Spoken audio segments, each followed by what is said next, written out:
Последние события, связанные с конфликтом в ВУ, вызвали множество дискуссий вокруг продолжения использования американского доллара в качестве валюты международной торговли. На момент написания статьи появилось множество различных новостей о странах, ищущих альтернативу доллару, таких как Российский Центральный банк установил цену на золото на уровне 5000 рублей за грамм, частичное выставление счетов за саудовскую нефть в юанях, Турция увеличивает использование рублей в торговле с Россией, Индия вновь открывает торговый канал рупия-реал наряду с созданием треугольного торгового механизма, чтобы Индия могла продолжать торговлю с Россией, и российские требования о том, чтобы платежи за газ осуществлялись в рублях. Похоже, что текущий тренд – это необратимая дедоларизация мира. Эти различные появляющиеся сообщения говорят о конце американской гегемонии, которая держится на стержне, долларе, доминирующем в качестве международной торговой валюты, признавая при этом, что это симптомы провала американской внешней политики. Однако правда заключается в том, что эту тенденцию нельзя свести к одному геополитическому фактору, а скорее это сложное взаимодействие технологических и различных экономических факторов, в том числе тех, которые определяли траекторию доллара в течение последних нескольких десятилетий. Экономическое обоснование международной торговой валюты исторически сложилось так, что международная торговля была облегчена принятием единой валюты для обмена товарами и услугами между странами. Если раньше доминирующей валютой был британский стерлинг, то Бреттон-Вудская система, созданная в 1944 году, сделала доллар валютой международной торговли. При создании различных финансовых институтов системы, таких как Международный валютный фонд, МВФ и Всемирный банк, на первом месте стояли интересы США, что было четко отмечено в предыдущих исследованиях. Тем не менее, создание системы было основано не только на политических интересах, но и следовало принципу эффективности использования ресурсов, которые можно найти в экономической литературе. В связи с высокими затратами на создание и обслуживание валютных торговых пунктов или альтернативных каналов, более эффективным становится наличие единой валюты, которую страны могут использовать вместо того, чтобы создавать торговые пары для каждой существующей комбинации валют. Поэтому для того, чтобы страны с небольшими объемами торговли могли эффективно торговать с другими малыми или даже крупными экономиками, необходима высоколиквидная валюта, и именно здесь американский доллар оказывает свое огромное влияние.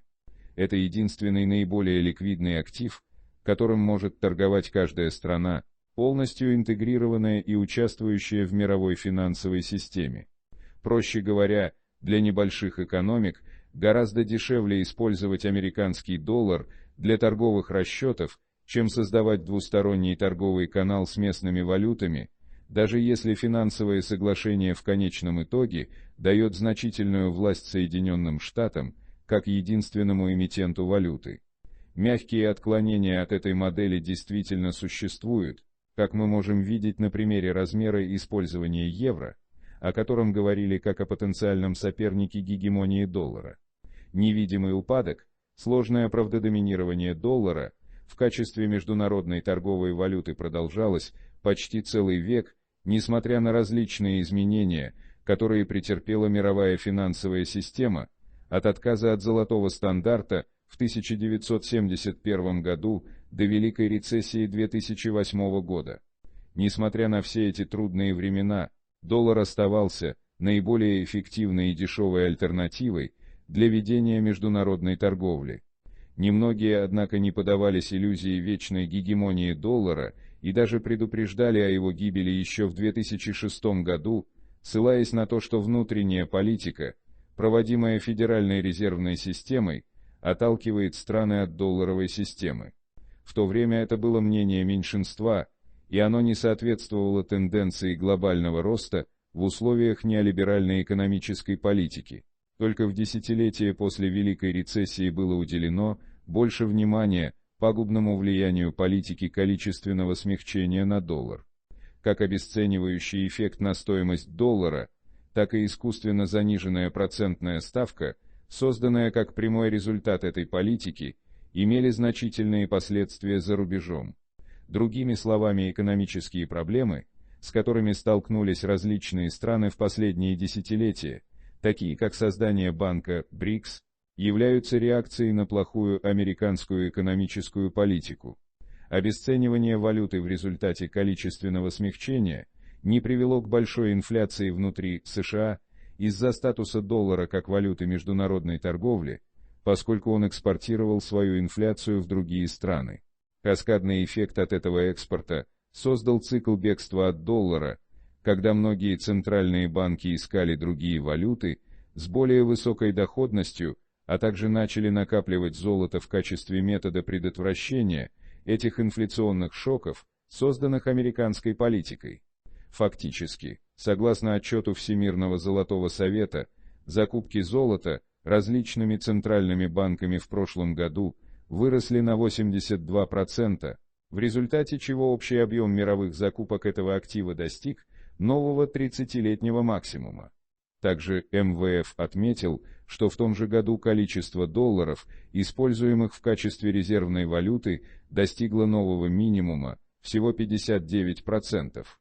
Двуединое ускорение эта тенденция существовала уже почти 3 десятилетия.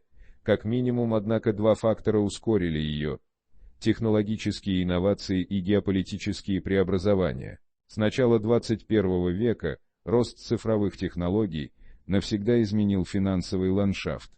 Хотя криптовалюты, такие как биткоин, стали наиболее известной частью этих изменений, довольно значительным фактором является рост электронных платформ, которые позволили автоматизировать финансовые рынки и управление ликвидностью, а также создать и развить платежные системы реального времени. Эти электронные системы значительно снизили затраты на создание торговых пунктов для различных валютных пар и уменьшили экономию на транзакциях, которая существовала при использовании доллара вместо местных валютных пар. С экономической точки зрения, как снижение затрат, так и высокая инфляция, экспортируемая из США, подтолкнули многие страны развивающегося мира к рассмотрению других валют в качестве части своих диверсифицированных резервов наряду с золотом. Геополитические действия являются еще одной движущей силой этой тенденции. Постоянное использование Соединенными Штатами оружия мировой экономической системы заставило несколько стран обратить внимание на альтернативные платежные механизмы, чтобы продолжать торговлю со странами, против которых введены санкции. И Россия, и Китай уже создали альтернативные платежные системы, начиная от местных аналогов SWIFT, таких как SIPS и SFPS, и заканчивая местной российской системой карточных транзакций под названием МИР, которая заменила американские Visa и MasterCard. Это не говоря уже о существовании системы Instex, которая изначально была создана одним из союзников США, Европейским Союзом, как способ обойти санкции против Ирана.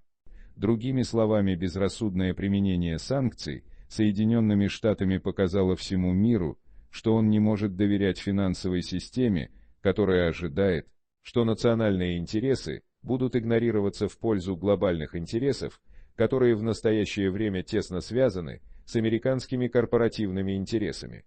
Что ждет нас впереди? Новый золотой стандарт.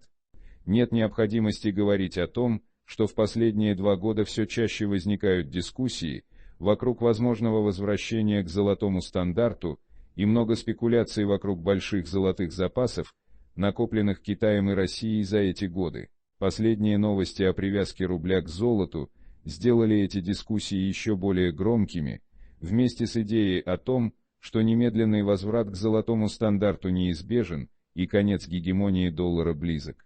Этот вывод кажется очень маловероятным в краткосрочной перспективе, так же как и то, что доллар не утратит своего могущества в краткосрочной перспективе.